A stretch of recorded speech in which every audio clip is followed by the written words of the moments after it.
আসসালামু আলাইকুম। মুক্তাস কিচেন থেকে আমি খালেদা মুক্তা আপনাদের সবাইকে জানাচ্ছি প্রীতিময় শুভেচ্ছা। আশা করি সবাই ভালো আছেন, সুস্থ আছেন, নিরাপদে আছেন। আজকে আমি আপনাদেরকে তৈরি করে দেখাবো চিকেন রোস্ট। কিভাবে খুব সহজ উপায়ে চিকেন রোস্ট করা যায় আজকে আমি আপনাদেরকে সেটি তৈরি করে দেখাবো। চলুন তাহলে উপকরণগুলো দেখে নিই এক নজরে। চিকেন রোস্ট করতে এখানে আমি দুটো মুরগি নিয়েছি। এটা আমি নিয়েছি দেশি মুরগি, আপনারা ইচ্ছে করলে পাকিস্তানি কক কিংবা ব্রয়লার মুরগিটা দিয়েও করতে পারেন।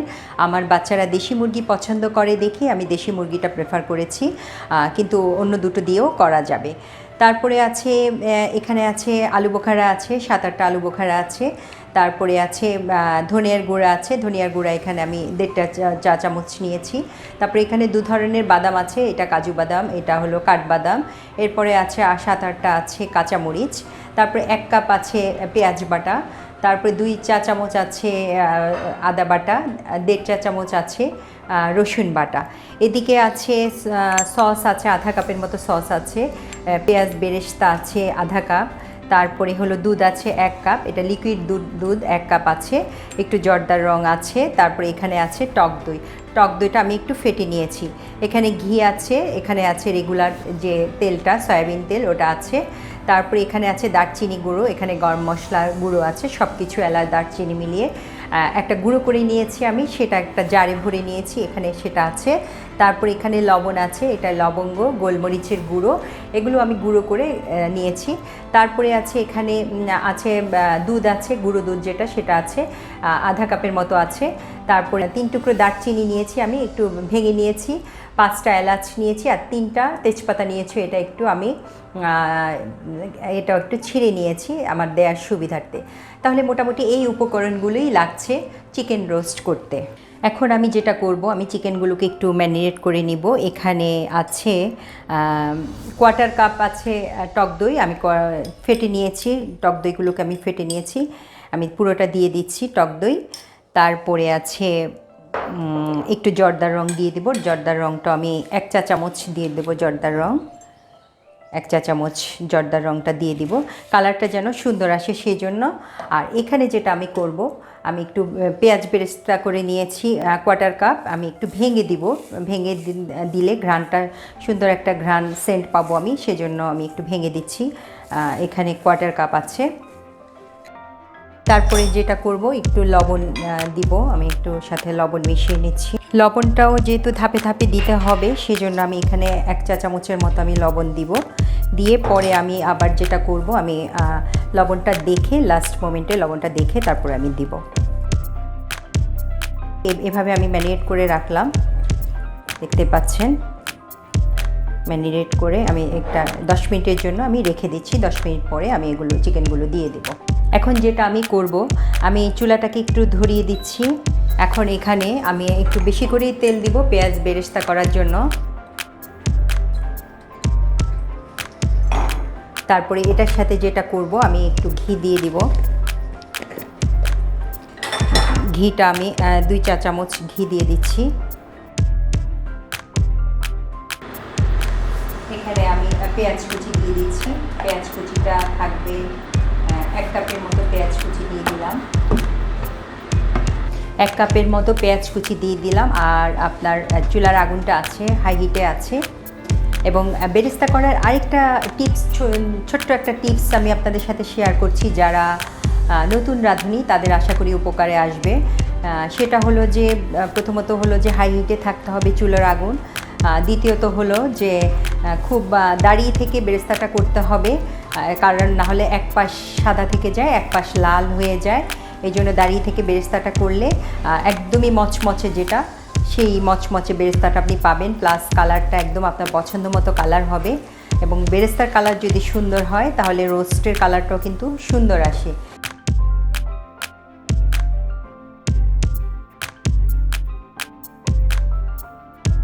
ব্রাউন কালার হয়ে আসছে।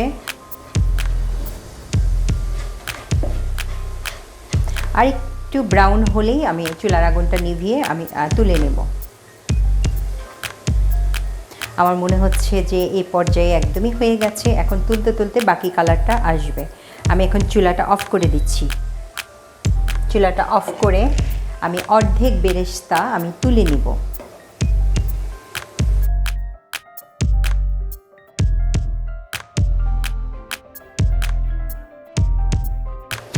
আর কিছু আছে, ওটার সাথে আমি মশলাগুলো আমি দিয়ে দিচ্ছি একে একে। আর আগে এলাচি দারচিনি যেটা সেটা দিয়ে দিব, এটার একটু ঘ্রাণ বের হলে তারপরে আমি বাকি মশলাগুলো একে একে দিতে থাকবো।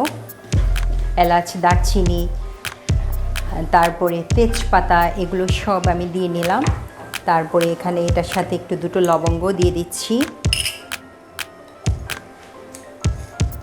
এটার সাথে দুটো লবঙ্গ দিয়ে দিলাম। তারপরে যেটা করব, এখন মশলাগুলো দিয়ে দিচ্ছি একে একে। এখানে পেঁয়াজ বাটা আছে, দিয়ে দিলাম।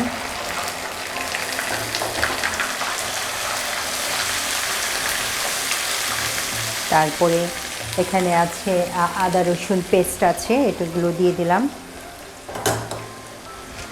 এগুলো মাপাই আছে, এই জন্য আর মেপে দেওয়ার কিছু নেই। তারপরে যেটা করব, একটু নেড়ে চেড়ে তারপর বাকি মশলাগুলো দিব। একটু নেড়ে চেড়ে নিচ্ছি, এরপরে একটু লবণ দিয়ে দিচ্ছি। লবণটাও পরিমাণ মতো দিচ্ছি আমি, পরে লাস্টে আমি একটু দেখে তারপর আমি লবণটা দিব। মশলাগুলো ভালোভাবে কষাবো। মশলাগুলো কষানোর উপরে কিন্তু রোস্টের স্বাদটা নির্ভর করবে।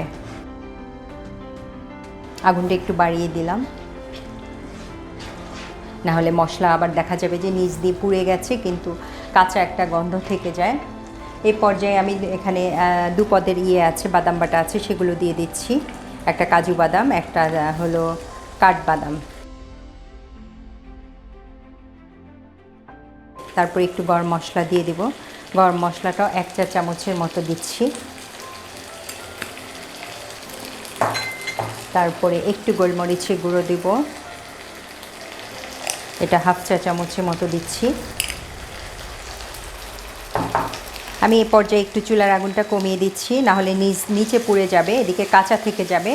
এই জন্য এখন মিডিয়াম লোতে রেখেছি। চুলার আগুনটা আছে মিডিয়াম লো।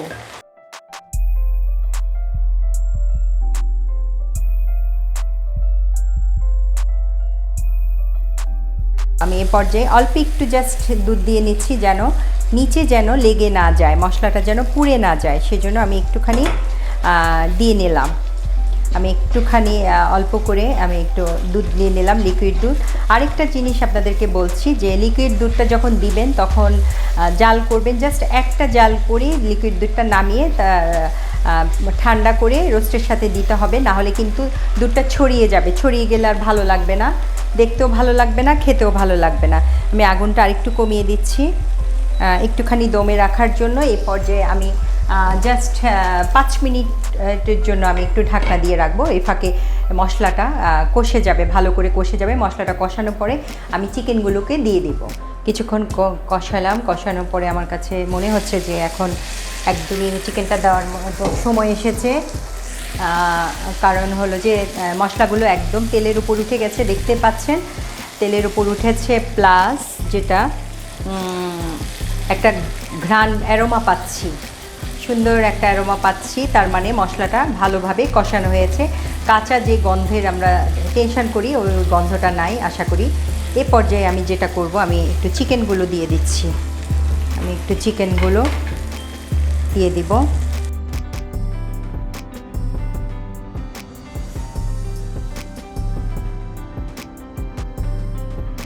এই পর্যায়ে আমি যেটা করব, আমি একটু 8-10 মিনিটের মতো আমি অল্প আঁচে রান্না করব।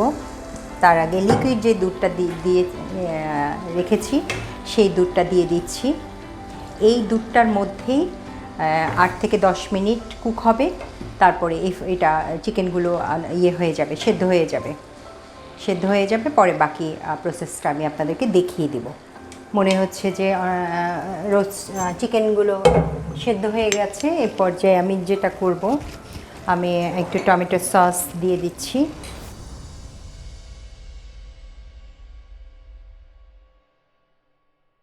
তারপরে আলু বোখারা দিয়ে দিচ্ছি। এখানে দেখতে পাচ্ছেন আলু বোখারা আছে, আলু বোখারাগুলো দিয়ে দিচ্ছি। খুব সুন্দর একটা স্মেল পাচ্ছি,